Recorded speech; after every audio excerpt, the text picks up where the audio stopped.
Hi guys and welcome to my YouTube channel. My name is Ndara Sibweda, and in this channel we talk about all things personal finance, understanding all the financial investment vehicles that are out there, making sure that we rightfully use them towards our goals and ultimately achieve that financial freedom. Okay, so today I want to talk about the introduction of my videos, which is financial freedom and choosing the right investment vehicles that we can use towards our goals. And ultimately, the reason we do all of it is that financial freedom. And today I want to talk about three pillars of financial freedom, and let me just read them to you when we start so that we can follow throughout the video. Number one is getting the clarity, and number two is financial stability, number three is investing for growth. These are the three pillars of financial freedom, and I'm going to break them down for you. And the reason why I'm doing this video is that I strongly believe that when you have a stronger why, it is much easier for you to navigate the journey, its ups and downs, and be able to come out alive. Okay, so it's not necessarily a good idea for us to speak about the investing, the products, the ETFs, the shares, and the without us understanding how that impacts our life. And I think the place where we can define how what we are doing, the saving and investing, can impact our life, it's in our definition of what financial freedom looks like, right? To begin with, you need clarity on understanding what financial freedom looks like for you. And of course, we can all agree that financial freedom looks different from each and every one of us, right? It definitely does look different. And most of the time when we define our goals, we know that they're supposed to be specific, measurable, attainable, relevant, and time bound, like SMART. And most of the time we focus on the number. I want to save 30,000. I want to save 150,000. I want to buy a new house. I want to do this. I want to do that. And then you say it as though it's just you seeking materialistic stuff. And hence it lacks deeper meaning. So I always encourage my mentees during our coaching session to say, when you put a goal for yourself that is financial, you must link it to how it's going to better your life. This is how you know that your finances are actually evolving your livelihood. And I feel like as you define your financial freedom, because some people will say, okay, financial freedom for me looks like, having to choose the type of work that I want to do and not work because I just want to work. Some people will say financial freedom for me looks like, retiring and having a better livelihood after retiring. There's like a different definitions that are out there that people are defining what financial freedom looks like for them. But for you, it could mean that it's for me to provide a good household or yard for my kids to play in, similarly to how I grew up, and in as much as that is a livelihood goal, there is a financial component to it that enables us to achieve the life that we desire for ourselves. Because the reason why we do the things that we do in personal finance and in financial management, money management, it's so that we can have the better livelihood and give those who we love the life that they desire or the life that they deserve. So it's very important that as you define what financial freedom looks like for you, you can also link it to the livelihood of how you want your life to be, or the life of those who you love to be like. Okay, so another aspect to this is that most of the time people start the journey and then they go invest and they go start saving, and they wonder why they continuously withdraw from their savings and withdraw from their investments, and they keep on going back to start over all the time. So most of the time that is caused by mindset or our perception or what we think of ourselves in relation to money. Some people do believe that, oh, it's YOLO, I work so hard, I only live once, so therefore I need to spend all the money that I have. So every time that they start saving or start investing, there's always that edge that says, you could die, that makes them go back and withdraw the money that is intended for the future, and then they eat it. and it's quite sad. Some people actually do believe that maybe they not necessarily are deserving of having abundance. And I think in terms of personal finance, this is considered as a scarcity mentality. This is where you actually feel like if Zonda has this, maybe there's Zonda type of people are the ones who are deserving of having those kind of things.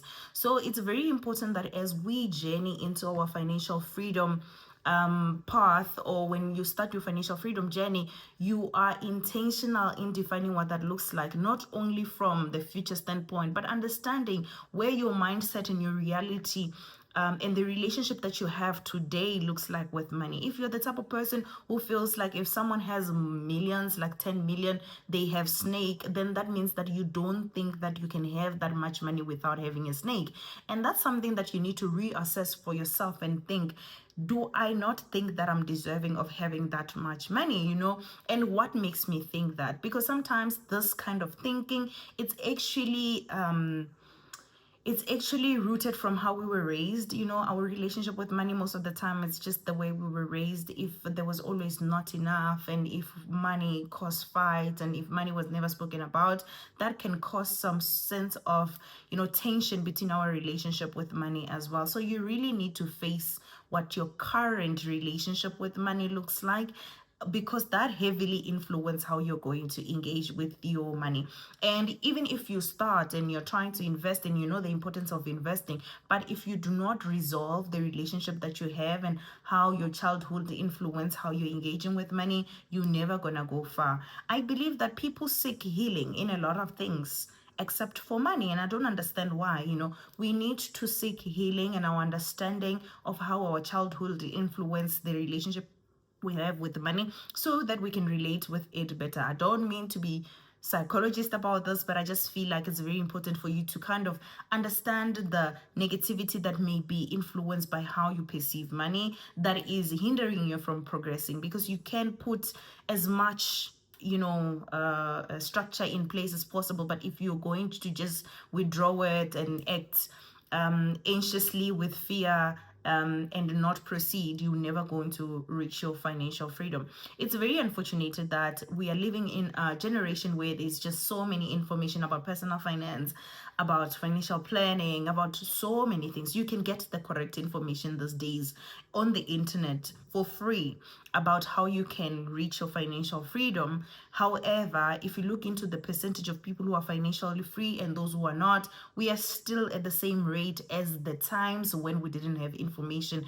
And what is causing us to not execute the information that we are hearing every day mostly is our traumas that we have in regards to how we see ourselves and our engagement with money. Interesting thing, I don't mean to make this long, I'm going to cut it very short. So we're left with two pillars, but this is the most important one. One aspect that I found very interesting is, especially with believers like Christians, right? Some people would just feel like money is the root of all evil. I don't deserve, no, not that they don't deserve money, but hatred towards those with abundance.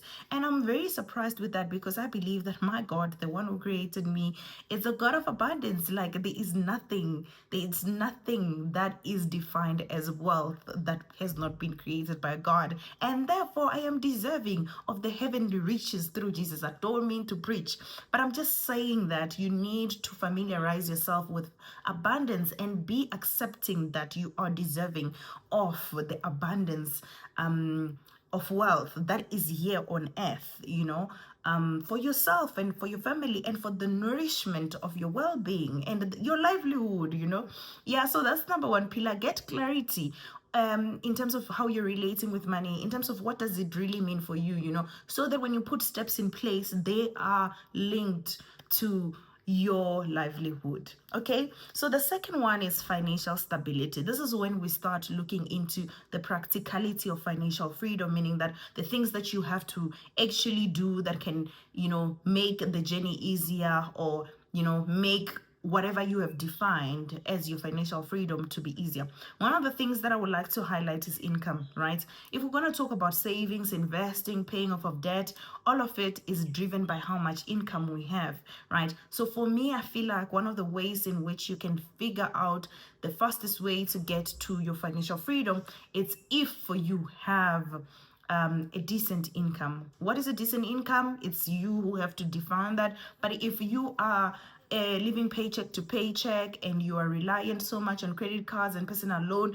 then of course we can conclude that you have an income problem. So if a person has an income problem, one of the things that you have to consider is to increase your income, is to make sure that you have more income, because guys, there's just a lot of side hustles that you can start. Some of them don't even need capital, that you can start to just unlock a little bit more of your income so that you can get a bit of flexibility for you to tap into the things that I'm about to talk about, which helps you to reach a place where you won't have anxiety about money, you won't have a fear about money, right? So look into expanding your income. If you're a 9 to 5, look into negotiating your salary. Look into skills development so that you can get into a better job or get a promotion.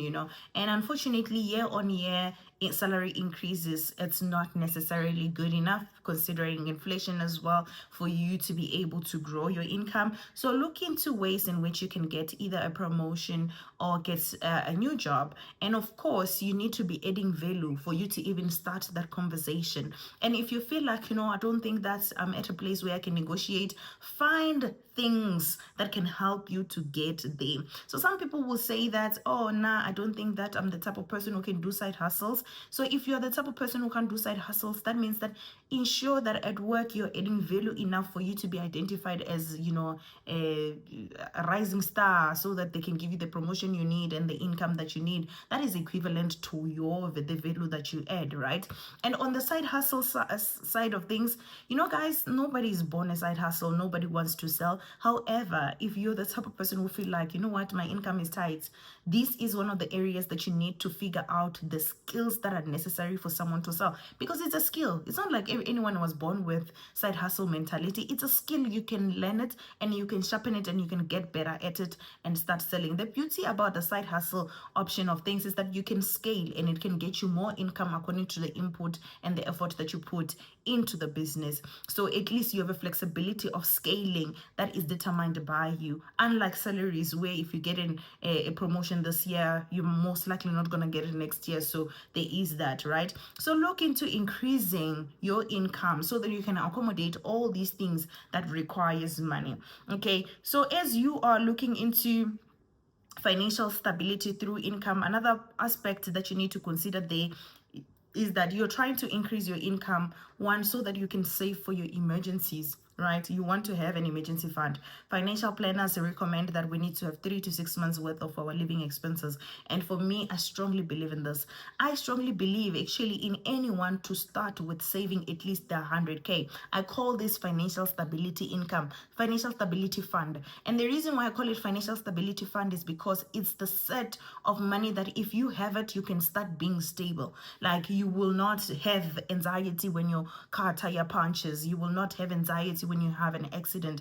Anything that you have that is an emergency will not be a panic attack for you, right? So you need to give yourself that ability to at least save at least 3 to 6 months worth of your living expenses, or at least 100K, right? It will allow you also to start to be interested in risk, because you will know that anything that you can lose is not all the money that you have, because you have a backing of other funds. So, look into building an emergency fund so that you can be stable and you can start, being interested in risk. One thing that is beautiful about risk is that risk gets rewarded, and those who are risk averse and they don't want to tap into risk products or risk opportunities, unfortunately their progress is going to be very slow, right? So look into increasing your income so that you can save for your emergencies. And this is number one priority. You should not be doing anything if you are not allocating a portion of your income to your emergency. Okay, it's number one priority. And also, if you're already into debt, of course you need to reduce your debts. And we know we have like bad debt, and we also have good debt. So you need to leverage in good debts, which is something like your car loan and your home loan, and also pay up your bad debt. This is so that you can release some of your funds and reallocate it to things that can be growth opportunities, right? So you pay up your credit card, pay up your personal loan, pay up your store account, pay up your cell phone account, pay up your bad debt, pay up your consumer debt, pay up debt, these short-term debts. And the reason why you should pay them up faster is not only for releasing the funds that are in there, it's also because the interest rates that are on those debts are too high. So therefore, in the long run, you end up paying triple what you would have paid if you had bought the services or the product cash. So close up these bad debt, close them up so that you can maximize on other things that can give you growth, that can give you better livelihood for yourself and your loved ones, right? So pillar number 3 is invest for growth, right? So now you have increased you got the clarity of defining what your financial freedom looks like for you. You have paid up small debts, you have saved up for emergency fund, and now you're left with your house and your car as your main credits. And now you can start investing for growth. You start investing for growth. Why do I say invest for growth? Invest for growth because ultimately, for you to get this financial freedom where you're not so concerned about how much you earn, it's when you set yourself up to get income without you having to work. So you can start building growth where you can get dividends, and that is a long-term plan. For you to get tangible dividends, you have to have started at a very young age, so that when you start earning money that is tangible, or when you get to be of age, then you can earn money which is good, that you can utilize to go by your day to day without you considering your 9 to 5, or being active in your side hustle. So you need to start investing in things that in the long run will give you good amount of money that would allow you to start doing what I call passion jobs. You need to allow you to start doing things which are called passion jobs. Passion jobs are the kind of jobs that you do because you're passionate about them, right? It's not all the time that we can do our passion jobs. Most of the time you find yourself being a good singer, being a good dancer, but it's not stable enough for it to give you a house. And your kids, you and your family need a house. So therefore, you might work as an engineer for a while until such time when the investment of growth that you have done can allow you to do what is called passion jobs. Passion jobs is when I can quit my engineering job to do financial personal finance courses. That's what it looks like. But you have to have invested for growth. So consider looking into ETFs for a long term. Consider maximizing your tax-free savings account. Consider contributing towards your retirement fund. Consider looking into compensating your retirement fund using retirement annuity. Look into what it is that you need to do based on where the financial freedom definition says you should be. So you need to make sure that you invest for growth.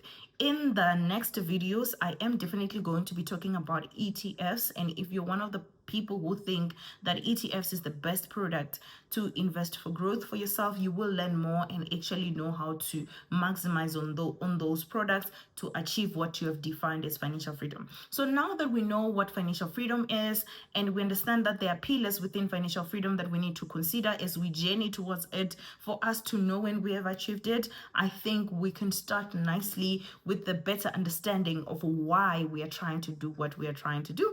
If you have watched until here, please give me a pink heart, and let's surprise those who have not finished the video. Goodbye.